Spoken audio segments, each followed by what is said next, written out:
Translated into English by Kosho Yamamoto. 1973 from Dharmakshema's Chinese version. Chapter 17, on the questions raised by the crowd. Then, the world-honored one emitted lights of such diverse colors as blue, red, white, crimson, and purple, which shone over Cunda. Cunda, having been bathed in light, took up all the fine dishes with his kindred and carried them to where the Buddha was and offered them to the Tathagata and the bhiksus, desiring to make the final offerings. Taking these in various full-up vessels, they brought them to where the Buddha was. At that time, there was a deva of great virtue who came there and obstructed the way and, standing around, said, "O Cunda! Wait for a time, do not offer yet." Then the Tathagata again shot forth innumerable boundless diverse lights. All the devas, encountering these lights, allowed Cunda to go forward and offer things to the Buddha, and prostrating themselves on the ground said, "O Tathagata! Allow all the bhiksus to accept our offerings." The bhiksus, knowing that it was now time, took up their robes and bowls and, holding them, stood still in one mind with the same concentrated mind. Then Cunda set down various kinds of jewel-bedecked lions' thrones for the Buddha and the bhiksus, hung up silken banners and parasols, and carried in, along with these, incense, flowers and garlands. At that time, the grandeur of the 3,000 great thousand worlds was similar to the Western Buddha paradise of peace and happiness. Then Cunda, who was before the Buddha, sad and worried, said again to the Buddha, "O Tathagata! Please take pity and stay and live with us for a kalpa or even less."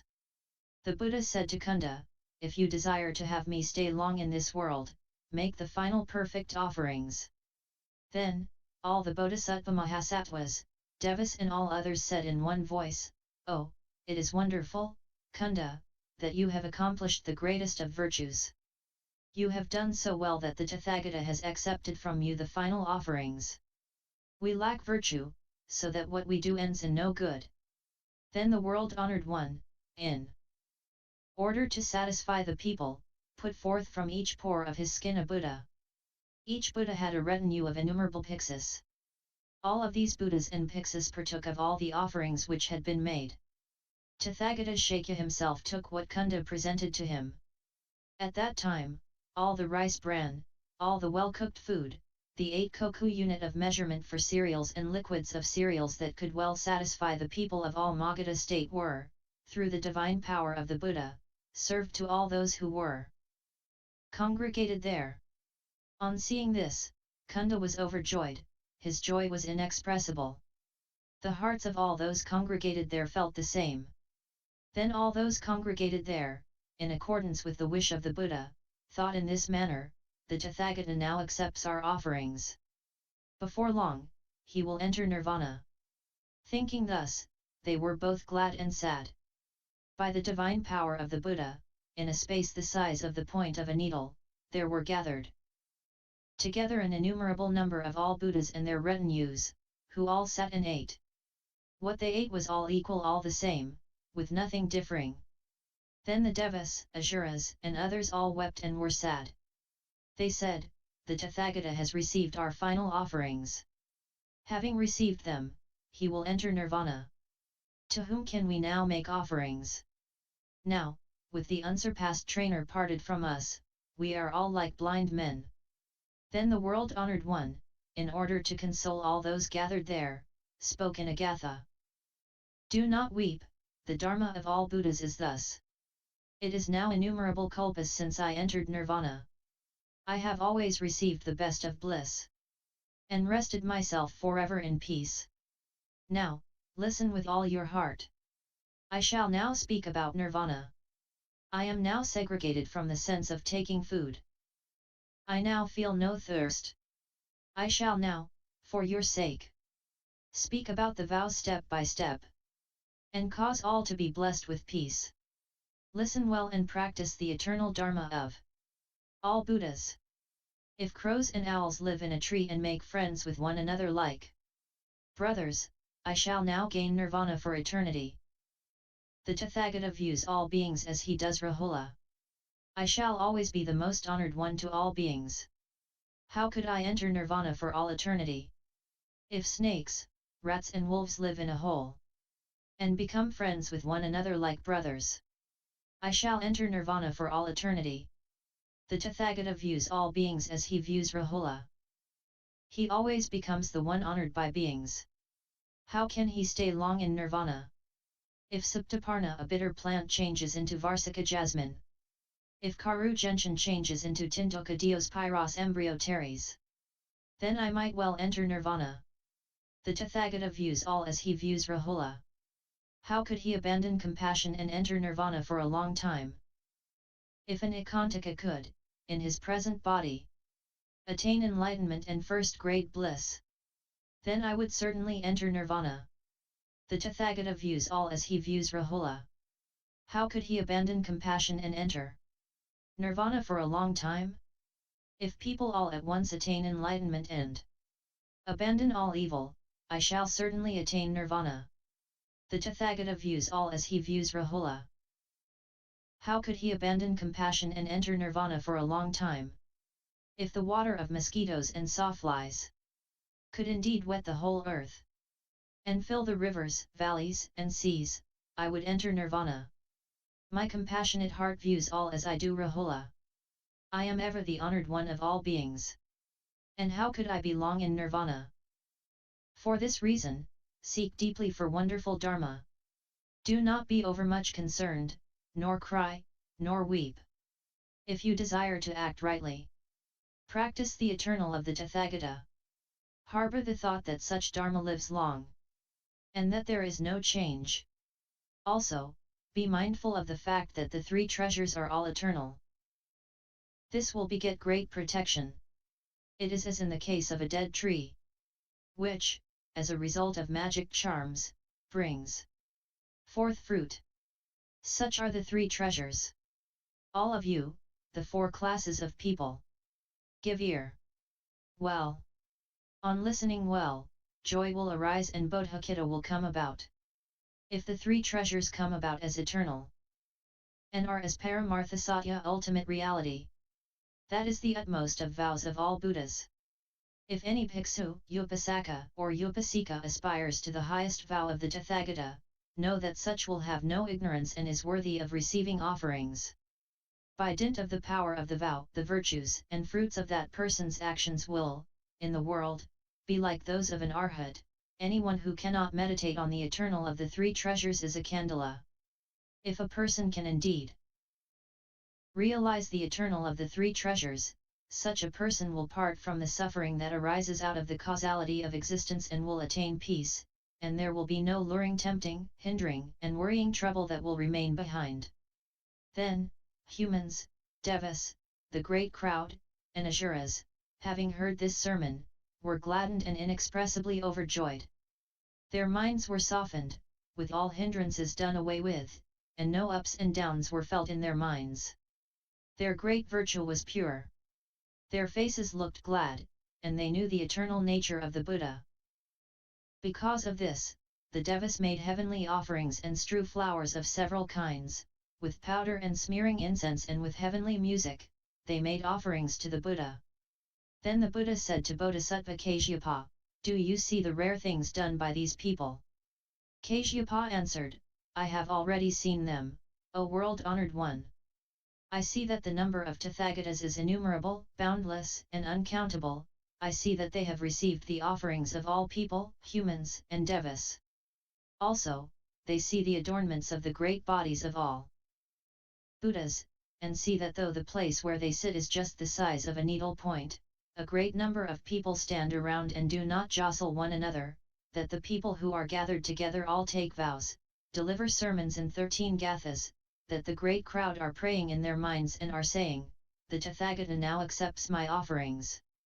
Even if the food offered by Cunda were made into dust motes and a mote was offered to each Buddha, it could by no means suffice.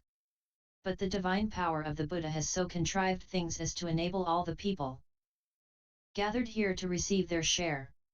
Only the Bodhisattva Mahasattvas, the Prince of Dharma, Manjushri, and others knew that this rare thing was the action of the Tathagata.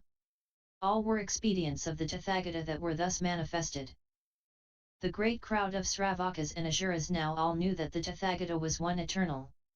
Then the world-honored one said to Cunda, "Are not the things you see rare?"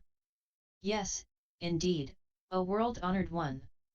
The innumerable Buddhas that I saw all had the signs of perfection and the minor marks of excellence. They were thus adorned. All are bodhisattvas big in size, all wonderful, and their visages are incomparable. Thus do I see. Only the body of the Buddha is like that of a medicine tree, surrounded by all bodhisattvas." The Buddha said to Cunda, "All the Buddhas that you saw before you were the transformation Buddhas, i.e. projections of my own self. It was to benefit all beings and make them happy. All such bodhisattva mahasattvas here have innumerable things to practice. They all do what the innumerable Buddhas do. O Cunda! You have now accomplished what bodhisattvas do and are perfect in what the bodhisattva of the 10 Bodhisattvas do." Bodhisattva Kashyapa said to the Buddha, "O world-honored one! All is as you say. All is as the Buddha says. The works of a bodhisattva which Cunda has accomplished gladden me. Now the Tathagata, for the benefit of innumerable beings of the future, desires to perform a great work, and you have now delivered this sermon of the Mahayana Great Nirvana Sutra. O world-honored one! Do the sutras contain more than what is stated? O good man! What I state has and has not more than what I state." Cunda said to the Buddha, "As you, the Buddha, say, what I have I give to all, only praise, but do not despoil. O world-honored one! What does this mean? What difference is there between the upholding and breaking of the precepts?" The Buddha said, "Except for one, give to all other people. Praise all."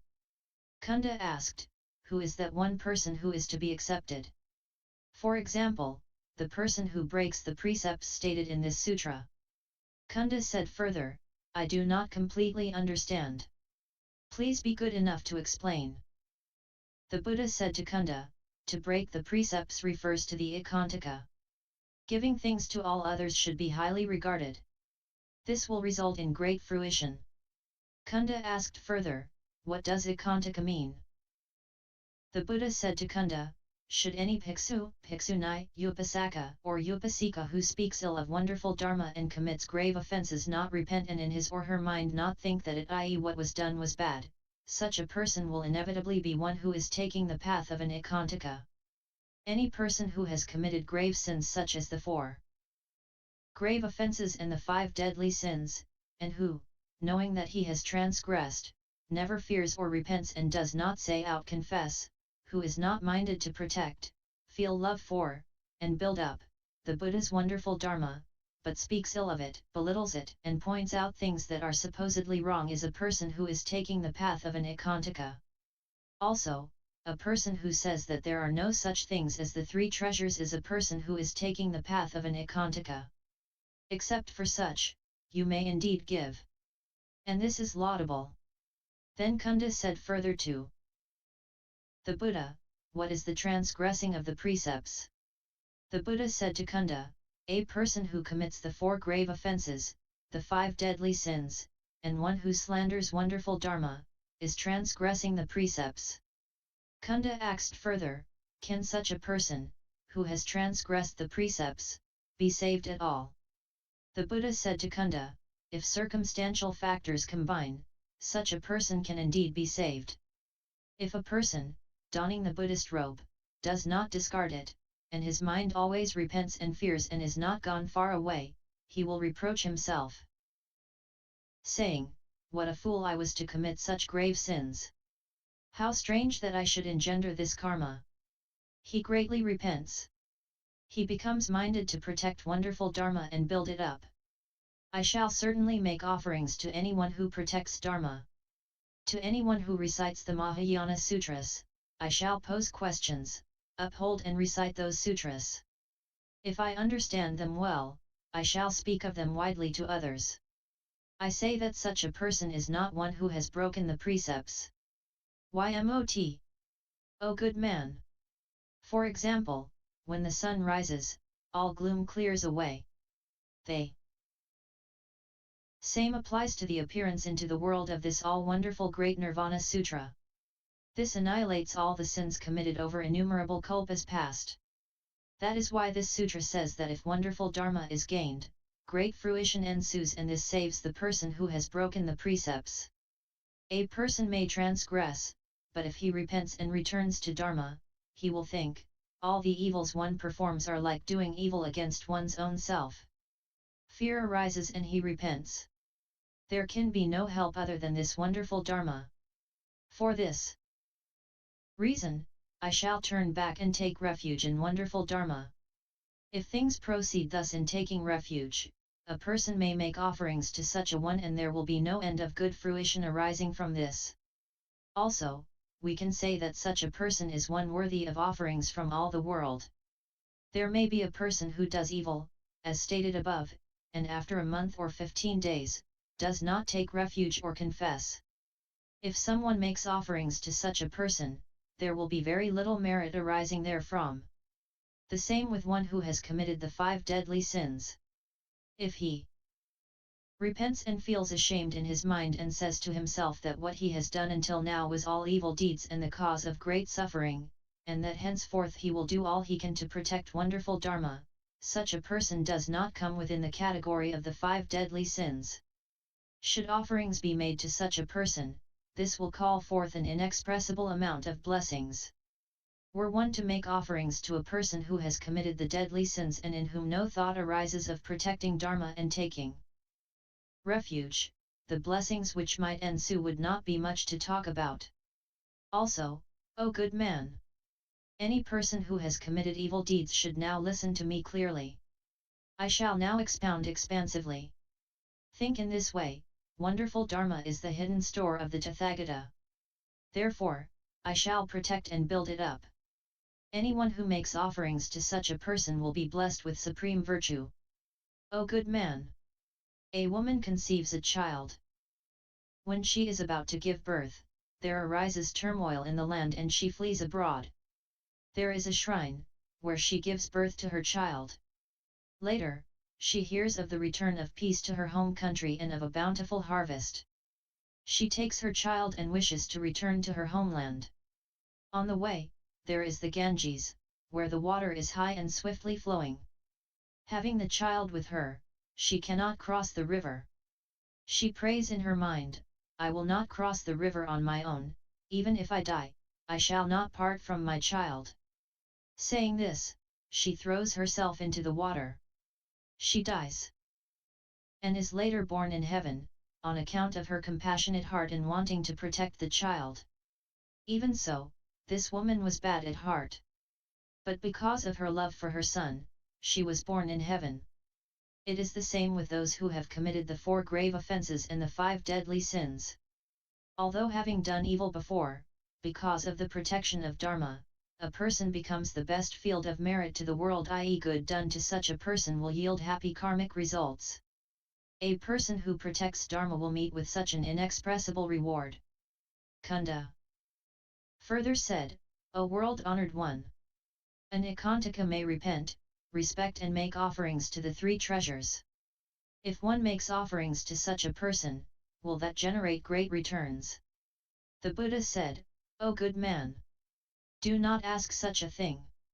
For example, there is a man here who partakes of a mango. He takes out the stone. Later he thinks, there may be something sweet in this stone. Then he takes it up and cracks it, and chews it. It tastes extremely bitter, and he regrets his action. Thinking that he might lose the seed, he takes it back and plants it. He carefully nourishes it at times with butter, oil, and milk. What does this signify? Do you think that a plant will come about? No, O world-honoured one!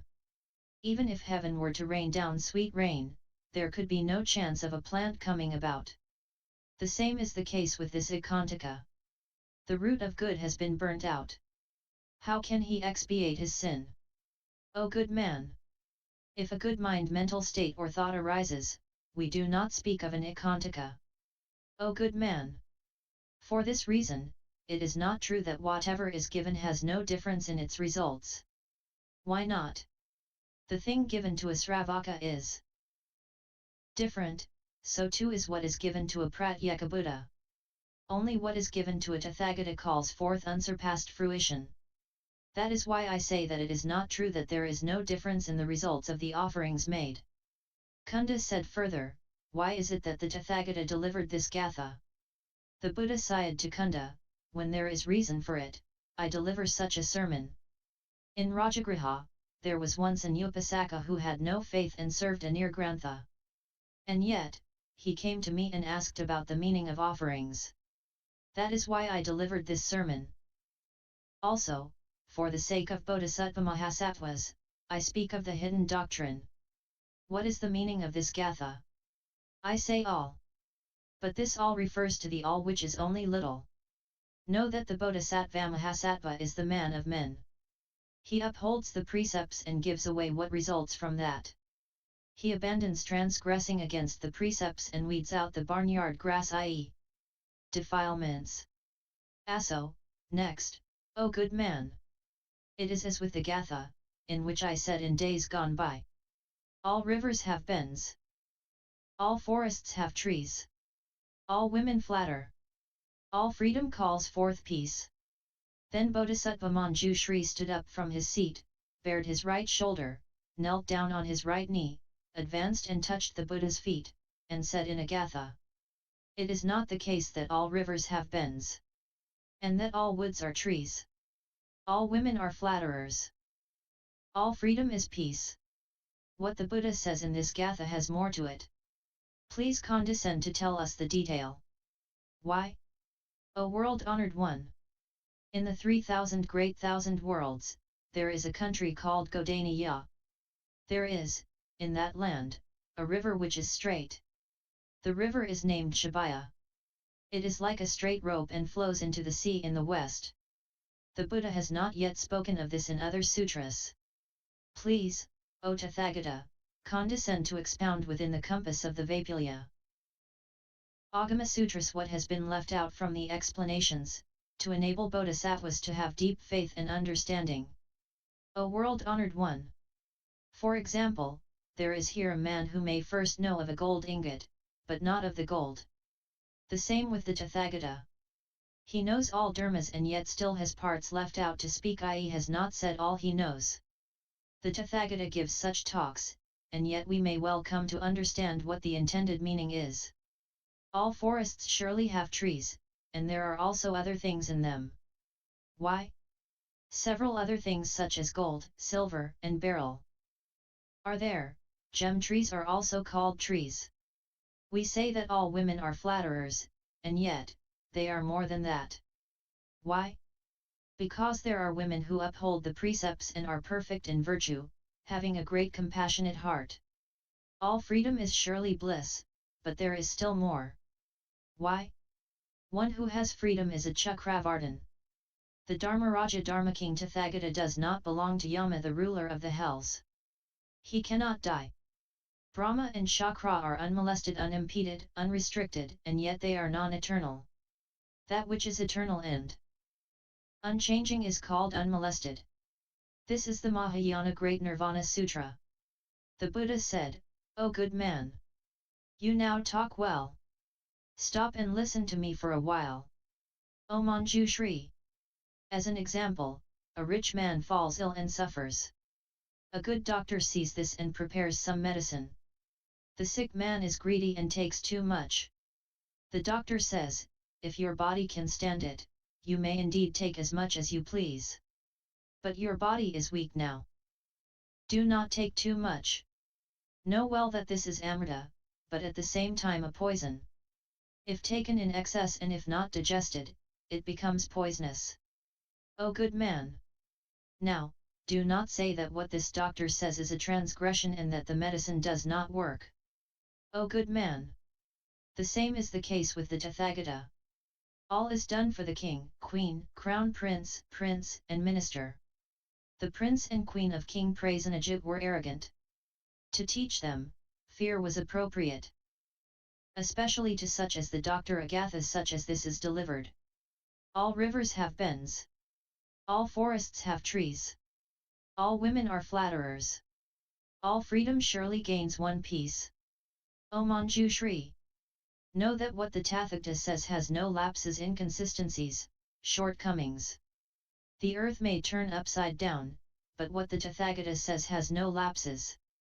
Because of this, what the Tathagata says has the unsaid behind it. Then the Buddha praised Manjushri and said, well said, O good man! You have already long known all such things.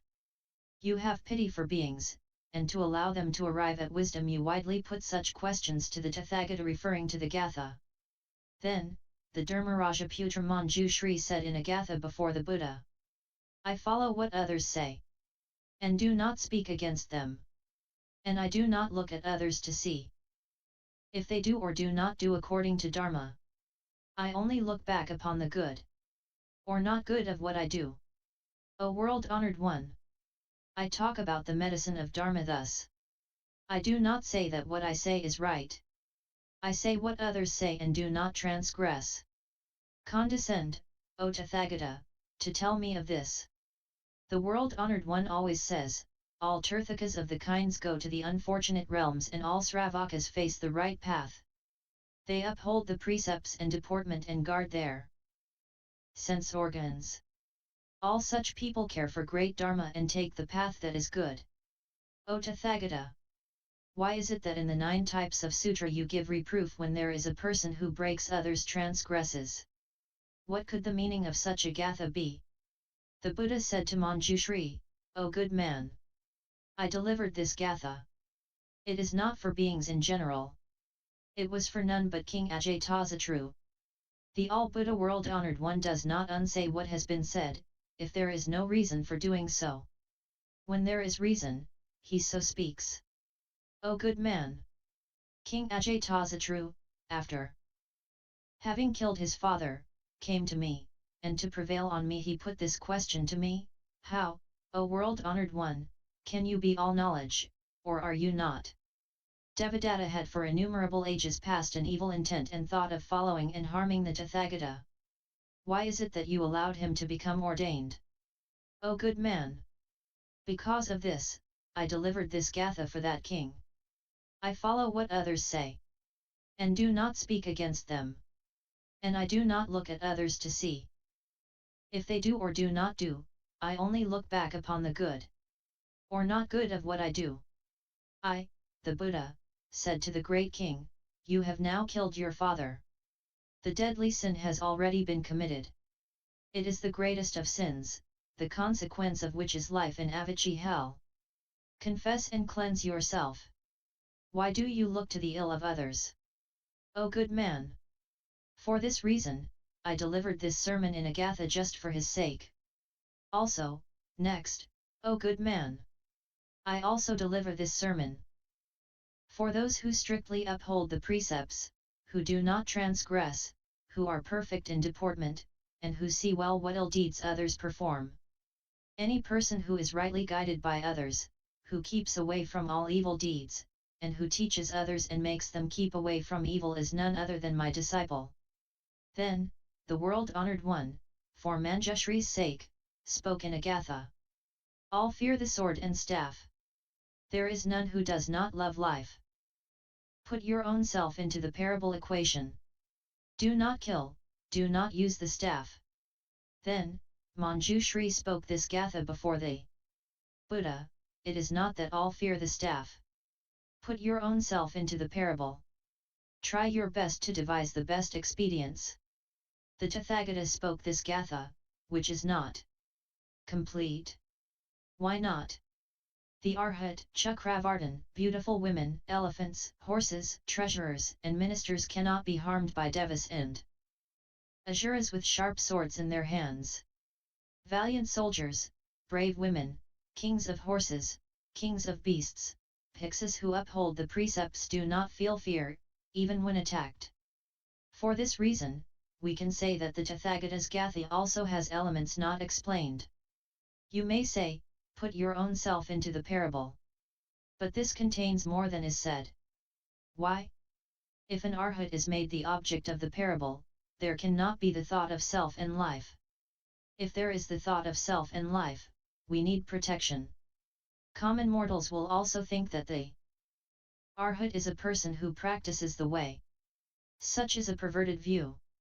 If one holds a perverted view, one will, after one's death, fall into avicii hell. And to think that an Arhat has a mind to harm a common mortal is not possible. And none of the innumerable beings, either, can harm an Arhat. The Buddha said, "O good man! The thought of self relates to a thought which is very compassionate to beings and which does not even think of harming them. This is the all-equal mind of the Arhat. Do not unreasonably say what speaks against, i.e. what is untrue." In days gone by, there was in this Rajagriha a great hunter. He killed a good number of stags and invited me to eat. I then accepted his invitation. But I have a compassionate feeling towards all beings, just as I have towards my own Rahula. I said in a Gatha, "Let yourself be blessed with long life. And live long, uphold non-harming. And life will be as that of all Buddhas. For this reason, I say in this Gatha, all fear the sword and staff. There is none who does not love life. Put your own self into the parable. Do not kill, do not use the staff." The Buddha said, well said, O Manjushri. For the sake of all Bodhisattva Mahasattvas, you put such questions regarding the undisclosed teaching of the Tathagata. Then Manjushri spoke in a Gatha. How do we respect father and mother? How are we obedient, and how do we pay homage? How do we practice Dharma and gain avicii hell? Then the Tathagata answered in a Gatha. Should one make greedy love, i.e. craving one's mother, ignorance one's father, and follow and respect these, one gains avicii hell. Then the Tathagata said again to Manjushri in a Gatha. All that belongs to others is suffering. All that stands on one's own side is what is unmolested and peace. The force of arrogance is extremely stormy and devilish. One who is wise and good is loved by all. Then Bodhisattva Mahasattva Manjushri said to the Buddha, O world-honored one! What the Tathagata says is not concluded. Condescend, O Tathagata, to tell me the reason. Why? The son of a rich man studies, following a teacher. Does he belong to the teacher or not? If he belongs to the teacher, the meaning does not fit well. If not, it does not fit well either. Even if one gains unmolestedness, it also does not. Hence, what the Tathagata says still has more to say. Also, next, O world-honored one! The prince does not learn, things do not come about when anything happens. This is unmolestedness, and yet he has ignorance, darkness, and suffering always. If such a prince is regarded as unmolested, the meaning does not fit well. If one says that one belongs to others, the meaning fails again. Because of this, we say that what the Buddha says still has more to tell. Because of this, even when one depends on others, suffering does not necessarily result. Not all unmolestednesses necessarily end in bliss. We say that the power of arrogance is demoniac. This, again, still has more to say. O world-honored one! All brave women, out of arrogance, become ordained and learn things, they uphold the precepts and are accomplished in deportment. All their sense organs are well guarded, and no lapses can be seen. For this reason, we see that all the defilements of arrogance are not necessarily devilish. The wise and good are not loved by all. Even here, there is yet more to say. A person commits the 4 grave offences in his mind, and one does not throw the priestly robe away and uphold the deportment rigidly. The case is like this. One who loves Dharma sees and does not love. Such a person, after death, will unfailingly fall into hell. A good person commits the grave offences, and those who protect Dharma see this and drive such a man away, and defrock him and turn him back to worldly life. In consequence of this, we may well say that not even all the wise are necessarily loved. Then the Buddha said to Manjushri, when there is reason, the Tathagata says what still has more to be said. And in certain circumstances, the all-Buddha Tathagata talks about this Dharma. At one time, there was in Rajagriha a woman called Subhadra. She came back to her parents' house, came to me and took refuge in me, in Dharma and Sangha. She said, all women have no free span of power, all men are unmolested and unhindered. Then, at that time, I fathomed the woman's mind and spoke in such a gatha. O Manjushri! It is good, it is good. You now put such a question to the Tathagata regarding the undisclosed words for the sake of all beings. Then Manjushri said in a gatha. All beings live on food. All people with power have no jealousy envy. From all things eaten does one gain the cause of illness. From good actions does one gain peace and bliss. O world-honored one! You now receive the food offered by Cunda. Do you, O Tathagata, have no fear in you or not? Then the world-honored one said in a gatha. To Manjushri. It is not that all beings live on food only. It is not that all those who have power have no jealousy envy in their hearts. It is not that all the food taken must call forth illness. It is not that all pure actions necessarily give one peace and bliss. O Manjushri! If you become ill, I too become ill. Why? All Arhats, Pratyekabuddhas, Bodhisattvas and Tathagatas do not take food. In order to guide people, they accept and take food. Innumerable people bring in things. They the saintly ones let them accomplished in a paramita and succor them from lives in hell, the animal realm and the hungry Preta realm. The Tathagata spends 6 years in penance, and his body becomes emaciated and lean, but actually nothing of the sort takes place. The all-Buddha world honored one is independent of all things and is not the same as a common mortal. How could it be possible for his body to grow weak?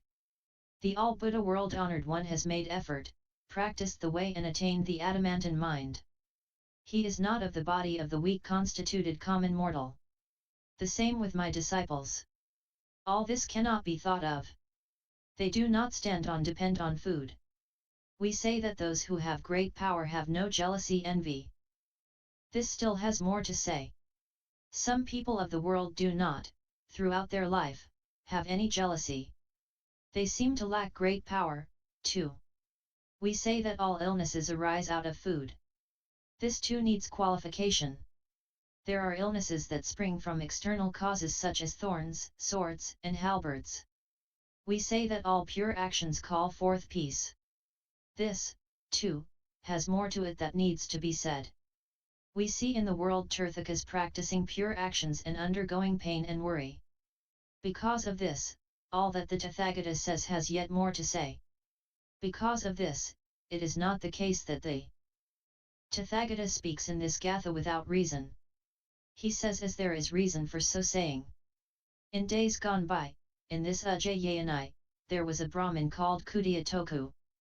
He came to me and desired to receive, from the fourth, the precepts on the 8 pure actions Astanga Samanvagatapavasa.